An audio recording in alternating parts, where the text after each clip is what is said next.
حدیث نمبر 174 174 عن عبد الرحمن بن عوف رضي الله عنه عن رسول الله صلى الله عليه وآله وسلم أنه ذكر شهر رمضان ففضله على الشهور وقال من قام رمضان إيمانا واحتسابا خرج من ذنوبه كيوم ولدته أمه رواه النسائي.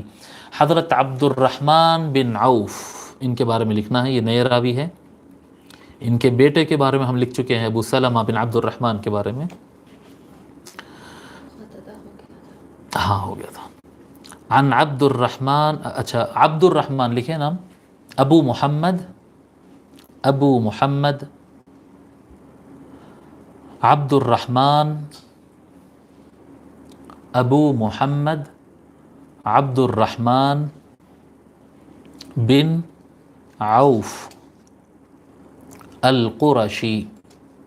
ابو محمد عبد الرحمن بن عوف القرشی.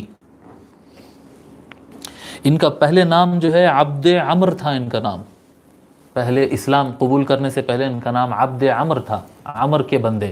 پھر جب وہ اسلام قبول کیے تو حضور صلی اللہ علیہ وآلہ وسلم ان کا نام چینج کیے. یعنی بہت کم لوگ ایسے ہیں جن کا آقا علیہ الصلاۃ والسلام نے نام چینج کیا ہے. حضرت کثیر بن الصلت ہے، حضرت سیدنا ابو بکر الصدیق رضی اللہ عنہ ہے، اور حضرت عبد الرحمن ابن عوف ایک ہے. نام ان کا عبد عمر تھا. حضور صلی اللہ علیہ وآلہ وسلم ان کا نام بدل کر عبد الرحمن رکھے. حضرت سیدنا ابو بکر صدیق رضی اللہ عنہ کا نام جیسا کہ بعض روایات میں آتا ہے، ان کا نام پہلے عبد الکعبہ تھا، عبد الکعبہ. حضور صلی اللہ علیہ وسلم بدل کے ان کا نام رکھ دیا عبداللہ. تو بعض صحابہ ایسے ہیں جن کا نام آقا علیہ الصلاۃ والسلام نے رکھا. عبد الرحمن بن عوف رضی اللہ عنہ ان میں سے ہے، یہ نام آقا نے رکھا ہے. آپ سابقین الاولین میں سے تھے، یعنی سب سے پہلے اسلام لانے والوں میں سے ایک تھے. دونوں ہجرتیں آپ نے کیا ہے، ہجرت حبشہ کی طرف کی ہجرت بھی کیے ہیں اور مدینے کی طرف کی ہجرت بھی، دونوں ہجرتیں آپ نے کیا ہے.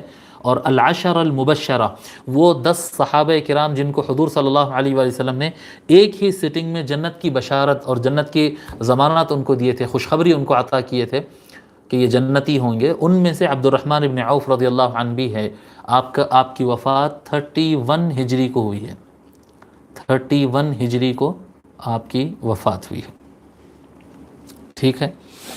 حضرت عبد الرحمن ابن عوف رضی اللہ تعالیٰ روایت فرماتے ہیں کہ رسول اللہ صلی اللہ علیہ وآلہ وسلم ایک مرتبہ رمضان کے مہینے کا ذکر کیے. انہ ذکر شہر رمضان ففضلہ علی الشہور. جب آقا صلی اللہ علیہ وسلم رمضان کریم کا ذکر کیے تو فرمائے کہ رمضان سارے مہینوں میں سب سے بہترین مہینہ ہے، سب سے افضل مہینہ ہے. وقال، اور فرمائے، من قام رمضان ایمانا واحتسابا، جو شخص رمضان میں شب بیداری کرے گا، رمضان کی راتوں میں عبادت کرے گا، حالت ایمان میں اور ثواب کے حصول کی نیت سے جو کوئی ایسا کرے گا، خرج من ذنوبہ کیوم ولدتہ امہ، وہ اپنے گناہوں سے ایسے نکل جائے گا جیسے اپنے ماں کے پیٹ سے پیدا ہوا ہو آج ہی. وہ اپنے گناہوں سے نکل کر ایسے پاک ہو جائے گا جیسے آج ہی اپنی ماں کے پیٹ سے پیدا ہوا ہے. رواہ النسائی، اس حدیث کو امام نسائی نے روایت کیا. وفی روایت لہ، انہی کی ایک روایت میں آتا ہے قال رسول اللہ صلی اللہ علیہ وآلہ وسلم، رسول اللہ صلی اللہ علیہ وآلہ وسلم نے ارشاد فرمایا، ان اللہ تبارک و تعالی فرض صیام رمضان علیکم وَسَنَنْتُ لَكُمْ قِيَامَهُ. بے شک اللہ کے رسول صلی اللہ علیہ وسلم ارشاد فرما رہے ہیں، بے شک اللہ تبارک و تعالی نے رمضان کے روزے تم پر فرض کیے اور رات کا قیام میں نے تمہارے لیے سنت بنایا. رمضان کے روزے اللہ نے تم پر فرض کیے اور رات کی عبادت میں نے تمہارے لیے سنت بنایا. وَسَنَنْتُ لَكُمْ قِيَامَهُ فَمَنْ صَامَهُ وَقَامَهُ، پس جو دن میں روزے رکھا اور رات میں عبادت کیا، ایمانا و احتسابا، بحالت ایمان اور ثواب کی نیت سے، خرج من ذنوبہ کیوم ولدتہ امہ، وہ اپنے گناہوں سے ایسے پاک ہو جاتا ہے جیسے کہ وہ اس دن تھا جس دن اس کی ماں نے اسے پیدا کیا تھا. ٹھیک ہے.